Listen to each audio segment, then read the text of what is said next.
using that fuel and that fire and that determination that I had as a kid, trying to, overcome all the obstacles that hit me as a young kid. And I used that fuel to win in business. And so I'm very proud of the fact that I didn't give up. I didn't quit like everybody else. So I think for people listening to this, it's really important, that momentum, right? That fearlessness. And entrepreneurship is not always glamorous. We've all had times that are dark. We keep it loud, feed the sound, pump the chemical. Ain't gonna shut us up. Those are the top brands. You look at brands like Tiffany's and Hermes and Lamborghini. You never see a Lamborghini out on TV, right? People are going to talk shit. People are going to try to put you down. People are going to try to, rain on your parade. But I just knew I did have a vision. First thing I ever did when I went into business, I wrote down 150 goals for a lifetime. And I put that list up on the wall and my office or my bedroom at the time. And I put it up on the wall and I looked at it every day. And I kept saying to myself that if I quit today, none of this shit is ever going to happen.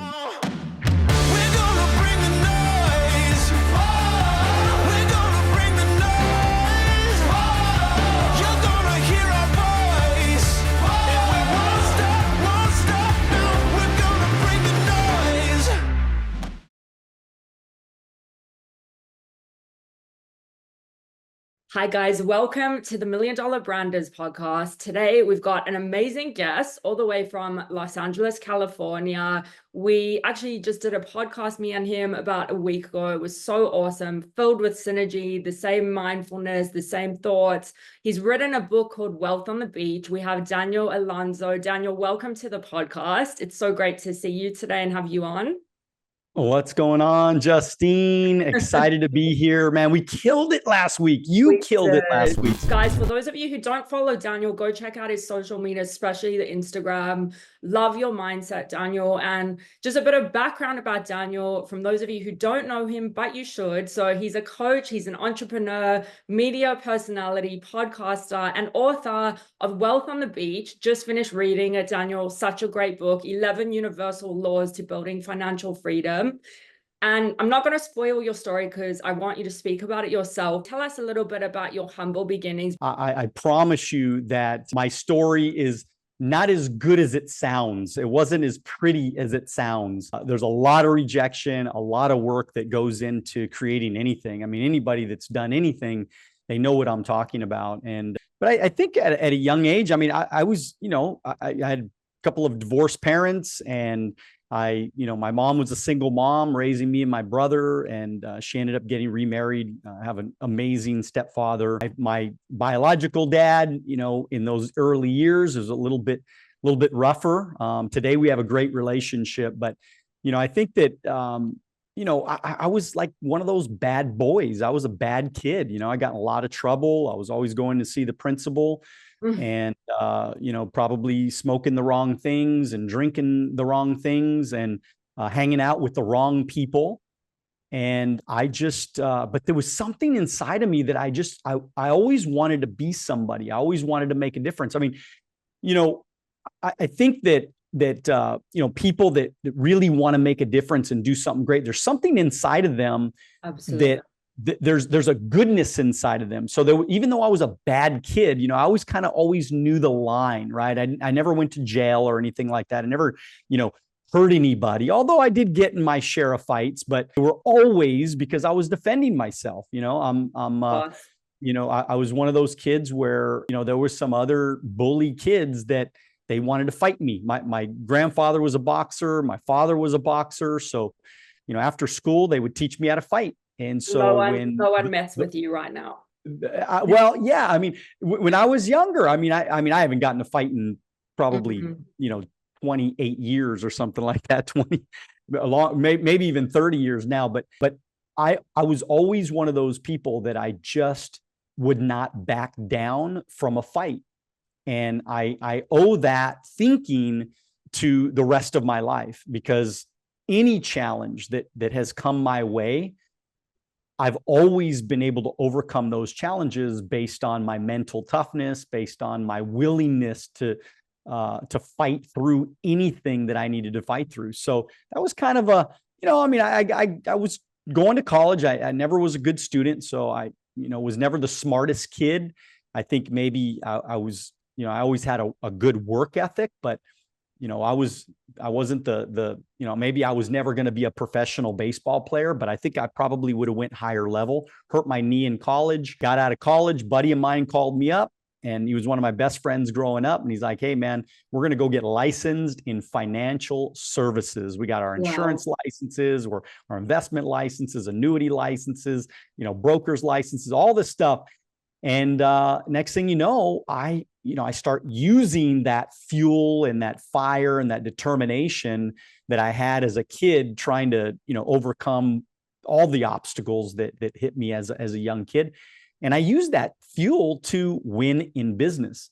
And so I'm very proud of the fact that I didn't give up. I didn't quit like everybody else. So many people quit on me in the early days. So, I mean, people still quit on me today. And I'm so thankful that I never gave up, and I just kept pushing forward. You speak about being your own competition, and all these things in your life have made you a better entrepreneur, better person. There's so many entrepreneurs coming into the market now that think it's easy to just get ahead and take the shortcuts. What advice could you give them? Well, I mean, first of all, you have to master your craft. You got to become a living, breathing example of what you do. So I think that the challenge is nobody wants to put in the effort, the upfront effort, because when you're an entrepreneur, you don't necessarily get paid. I'm teaching my son right now. My son's 22. He's going into business with me right now. And that's the one thing that I keep telling him, because, he grew up pretty privileged. I mean, his life has never been hard. I mean, he's always had an easy life when it comes to money and just having a nicer lifestyle probably than 95 or 8% of most kids. And I think that, I just keep telling them that don't allow the setbacks, don't allow the negative people, don't allow the rejection to stop you. But the other thing you got to do is you got to really become a living, breathing master of what you do. You need to learn how to close. You need to learn how to build relationships. You need to learn leadership skills. You need to learn money skills. You need to understand your products inside and out. And the challenge is when you're doing all that stuff, you're not making any money. Mm-hmm. But what's the difference of some kid that's going to college right now, right? The kid goes to college for 4 years, 6 years, 8 years, and they get out and they have to start from zero. Matter of fact, they start with -0 because most of them are in debt when they get out of college.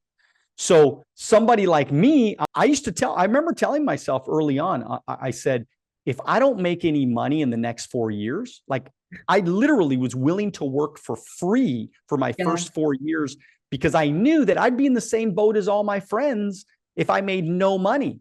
And I figured after 4 years, I would know what I was doing. I would have been a master of my craft. And ultimately, I'd be able to turn that into money. And of course, my reality was different. I made money from day one. I always made money. Believe it or not, I never struggled financially in this business. I always made money. I always was able to pay my bills. I never had to live in my car or anything like that. I don't have a great story when it comes to like, oh my God, the whole, my life fell apart and then I turned, none of that. It was just every day I got up and I just focused on putting one foot in front of the other and doing the right things, the right behaviors, treating people good, caring about people, loving people, making good choices, staying organized, being disciplined.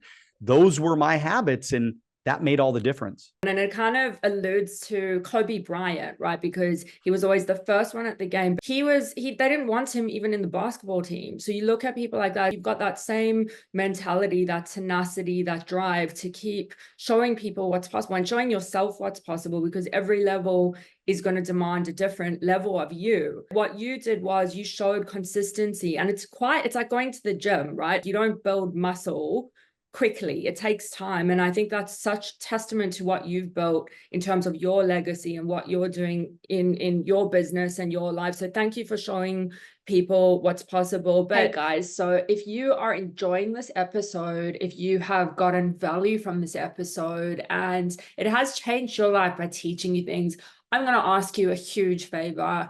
If you would subscribe, like, follow, and share with people so we can bring more incredible guests to the $1 Million Branders podcast to serve you better, so you can make more money in your business, in your life, and accelerate your growth into becoming the $1 Million brand that I know is possible for you.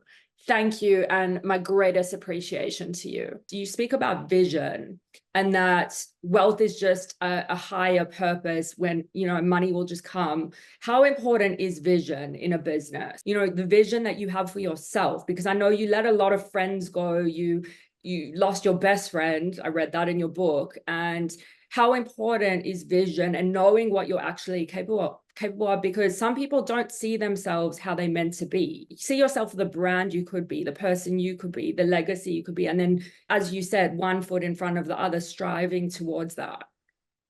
Yeah, I mean, I had a lot of friends that they made fun of me, you know, and it's funny because my son says the same thing. Like, he's going through the same shit that I went through at 21. And I told him, I said, just get used to it. People are going to talk shit. You know, people are going to try to put you down. People are going to try to, you know, rain on your parade. But I just knew I did have a vision. First thing I ever did when I went into business, I wrote down 150 goals for a lifetime. And so I put that list up on the wall and my office or my bedroom at the time. And I put it up on the wall and I looked at it every day. And I kept saying to myself that if I quit today, none of this shit is ever going to happen. So why would you quit, Daniel? This is the kind of the inner dialogue that I would have for myself. I say, dude, you can't give up, man. You're never going to live on the, you know, in that big house on the hill. You're never going to have the fast cars. You're never going to be able to take the incredible vacation. I mean, shoot, I just got back from Sardinia and Slovakia, had an amazing trip. A couple months before that, I was in Australia. I was in Philippines. I'm actually taking a month-long trip next month to Vietnam, Japan, and Bali. And none of that shit was going to happen if I had a regular 9-to-5 job where somebody's got their thumb on me. Somebody tells me when I can pee. Somebody tells me when I can go to the bathroom, you know, when I can take vacation. And I never wanted that life. And so that's why I had a vision. So all these things I'm talking about, I knew this was going to happen eventually. I just knew that I had to stay in the game long enough to build some wealth, then take that money, grow it, compound it, buy properties, real estate, stocks, mutual funds, you know, trade options, all the stuff that I've been able to do. And ultimately, I knew that, you know, my dreams were going to come true. And that's exactly what happened. And there was also a fearlessness in you, which I think is so profound, how you just said, what's the worst that can happen? I can go bankrupt and then I'll start again. I'll do it again. So I think for people listening to this, it's really important, that momentum, right? That fearlessness. And entrepreneurship is not always glamorous. We've all had times that are dark. We've all had great times too. I think it's personally worth it. But talking about wealth, I want to speak about investment strategies and decisions, because I think everyone is we're living in an instant gratification age. A lot of people think that the cars, the renting a great property is important. I love how you are into the long game, because I think that's very important and not this instant gratification. So how do you approach investment decisions in both your business and even with people? Because I think that's really important too. And I think ultimately that builds a business. And I know you speak a lot about recruitment. Yeah, I mean, well, first of all, as far as my business goes, I've never had to really invest a lot of money into my business. Matter of fact, I've never advertised in my business in all the years that I've been in business. It was always through word of mouth, and it was always through the recruitment. So my strategy was always, I'm going to recruit and then I'm going to train. I'm going to recruit and then I'm going to train.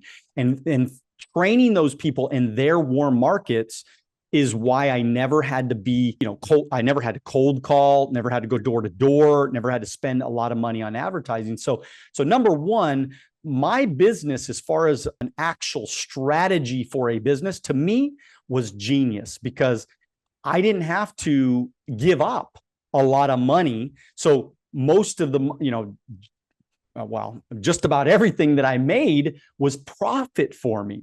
And so because I put myself in a situation where I was building a business through expansion. So if I recruit this guy and he goes out and recruits 10 people and builds an incredible business, well, that's another location. We just open up another shop. He goes and runs his own thing. Remember, people will work harder for themselves than they'll ever work for you. And so we started to build that. We started to build that momentum. Remember, momentum makes you look better than you really are, but lack of momentum makes you look worse than you really are. And so we started to build up momentum. We started to create a lot of, synergy and excitement. We were doing big events. We were doing retreats. We were doing conventions. And through that, we were able to expand. And by the way, none of this was affected my personal income. So when we open up another office, it's that guy, that family, that lady that's actually opening up their own location. They take care of all the expenses. None of that expense comes from me. So, and I still am able to, so like, for example, we actually have 57 locations now. And, in 10 years, we'll have 570 locations. So that's, the goal is just to continue to expand, continue to grow, but it doesn't take away from my bottom line. So as my income grows, my expenses actually went lower through the years. And so anyways, from a business standpoint, no investment there. From a personal standpoint, basically what I did was every time I would make money, I would just continue to take that money and just put it in a savings account, put it in a savings account, put it in a savings account. And then what I did was maybe I'd put together 25,000 or 50,000 or something like that. And then in the savings account, and then I would take that money and then I would distribute it correctly. So I'd make sure all my tax deferred accounts were all, filled up and maxed out. My SEP IRAs, my Roth IRAs, my traditional IRAs, my, whatever I was able to put. I mean, some things I can't, I make too much money now to put into some of these programs, but all the tax deferred and tax deductible programs that I could max out, I did that. And I just started accumulating like crazy. I bought some stocks, I bought some mutual funds, I bought some bonds, and then bought some property, bought commercial property, bought investment homes. I bought my own location as well. And we just started compounding those efforts. And over time, that turned into millions and millions of dollars. And then, of course, my business is my best investment because I could sell my business. It's sellable. So, if I was, sick, or if I, completely just wanted to be out of the game 100%, then I would just sell my company. And then I would live the rest of my life on the proceeds of that income. Beach. Wealth on the beach. You'll live. That's it. I would be on the beach somewhere, and that's what I plan. It's so great, and well done for all your success. In your book, how you spoke about duplicating you, because there are a lot of entrepreneurs. I mean, myself, right? When I started, total recovering perfectionist, you can call it OCD, whatever you want to call it. Releasing control, I think, in a business is a huge thing, especially when it comes to building wealth. I loved how you said, people will work harder for themselves than for you. In my agency, I always tell my whole team, every single job that comes in is going to benefit you, because ultimately it will. I make sure they have a certain level of ownership. Can you walk us through your analogy of duplicating yourself? Because that was so interesting. I think that's such a great tip for business owners, doesn't matter what industry they're in. Yeah, I mean, it just really comes down to that original premise of freedom, choices, and options. So at a young age, I don't know why I thought about it. Maybe I just, went to McDonald's a lot when I was a kid, which I'm sure I did go to McDonald's a lot when I was a kid. It was before we knew McDonald's, is poison. But no, seriously, I mean, I saw their duplication, and I saw that you could open up a McDonald's anywhere, and you could just, and the French fries taste the same in China as they do in the United States. And so I just figured I'm going to get up early and stay up late, and I'm going to put together manuals. I'm going to put together books. I'm going to put together videos. I'm going to put together audio. I mean, originally they were audio cassettes that I would duplicate my first night presentation, my second night presentation, my new recruit process. So I was kind of thinking about my business as just a duplicatable process. And the reason why I wanted to do that, because again, we recruit a lot of people. I mean, our organization at one point, we were recruiting 300-400 people every single month. And so my focus was to make sure that no one, Justine, could come to me and say, hey, you scammed me. You didn't teach me what to do. You didn't show me, like, you took my money, you recruited me, yes. you got me licensed, and you took my money, but you didn't give me anything for it. And by the way, which in our industry, it happens all the time, right? Somebody gets recruited and, they kind of just leave them out in nowhere land. Yes. And this person 3 months later, they're like, shit, I'm not making any money. I don't know what the fuck I'm doing, So for me, I wanted to take every excuse away from everybody. Like right now, I have a Wealth on the Beach Club. It's my coaching program. I have 250 videos on every subject imaginable, because I do a 1-hour training every single week. I've been doing that for 5 years. And so I have hundreds and hundreds of videos that, I'm teaching people recruiting. Dominated with those AI automatic messages and all the sales messages, and no one's actually buying your service or your product. They're actually buying you and solutions.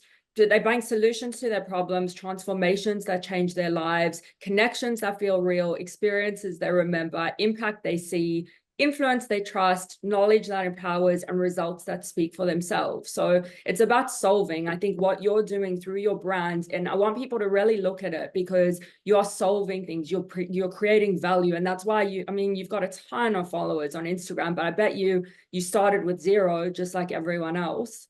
Absolutely. Yeah. And it's like anything else, right? I mean, I learned this from that marketing guy back 5 years ago, because honestly, I did social media wrong for a lot of years, and I'm probably still not totally doing it right, but I did it so wrong for so many years. You would laugh. I think I've been on Facebook and Instagram, or, at least Facebook, since 2007, maybe, or something like that. I mean, I've been on social media for so long. It's unbelievable. I've never really put any money into it. So I don't, maybe I would have grown bigger if I would have done more advertising or more ad spend or whatever. But that was never I wanted to make sure it was organic. I wanted to make sure that I was just, it was just a platform for me to share my expertise, so that I have a nice business card for people to look at, where people can look at me and they go, this guy's legit. He's been, he's got 8,500 posts on my Instagram, 8,500 posts. If you could imagine, It's because I'm just consistent. I just do it every day. Now, granted, now I do have people making my videos and things like that, but I never did that early on. And so that was a mistake. And all I would do is I would just post quotes, and I would just post other people's stuff. And I would never. And so this marketing guy, he says, turn on the camera, look at that little black dot, and start speaking. Talk, tell your story, engage with people, have a conversation, be vulnerable, which I'm still not 100% vulnerable, but I'm getting better and better. I'm becoming more and more vulnerable.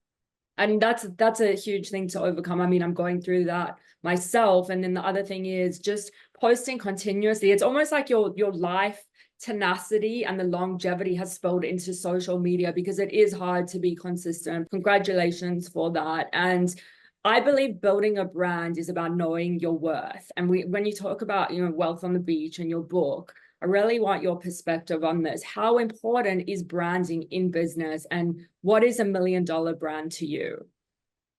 Well, I mean, branding to me in this world that we live in right now, whether you like it or not, it is an absolute game changer. Because when people can look at your brand, it's like when you see the little apple, right? When people see this lion behind me now, they know that it's Daniel Alonso. They see the yellow lion, they know instantly it's Daniel Alonso. But that's because I have thousands of posts, and I have, hundreds and hundreds of YouTube videos now. So people start to recognize things, and then they pop out. That little apple, you see it, it's instant credibility. It's instant. I know what that is. It makes sense. So what $1 million brand means to me is something that is highly recognizable, so that I feel trust in that brand. Because remember, people buy from you because they like you and trust you. They don't buy from you because your website is unbelievable. They buy. Now, the website helps because the website, gives, that trust that you know what you're doing, trust that you've actually, put a little bit of money into your business, that you care about things, that you're professional. Of course, absolutely. But the most important thing is that when people see your content and they see your brand and they hear you talk and they hear you explain your story and they hear you excited about what you're doing, and they understand that I asked my son the other day, he heard me on a call with the client a couple of weeks ago, and he was right next to me, and I'm with the client, and I said, "What did you learn from that?" And he said, with like not even a blinking, he said, "You know your shit." And when somebody knows that they're going to buy from you. They want to buy from you because most people are full of shit. And the difference and by the way, the difference of my brand versus 99% of other coaches and trainers and authors and speakers and all these people like that, the difference of me is I actually built a business. Yeah. I don't make very much money selling books, by the way. I don't make much money, in my coaching program, by the way. That's not my bread and butter. That's not where I've spent the last 28 years building my company. I built an actual financial services company that does $40-50 million of revenue every single year. We have, I don't know, $10 billion in assets. No, excuse me, in life insurance in force. We have, I don't know, almost $500 million in assets under management right now.